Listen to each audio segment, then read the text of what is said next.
IPS women बोला कोलाजियल तलवार सा काफिर कुफर कलमा सा मरे थो तलवार सा काफिर कुफर कलमा सा मरे थो दुनिया में हर जुल्म है जालिम कलमा सा मरे थो कलमा सा ही तकदीर कायनात वही लिखी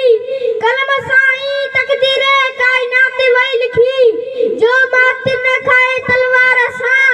सो कलमा सा मरे थो जनाब सदर कलमा जी नौकमा नूर जो तजलु कदला मुकद्दस पेशे जा सरवाना उस्ताद साहिब भेनरो ए भाईरो अस्सलाम वालेकुम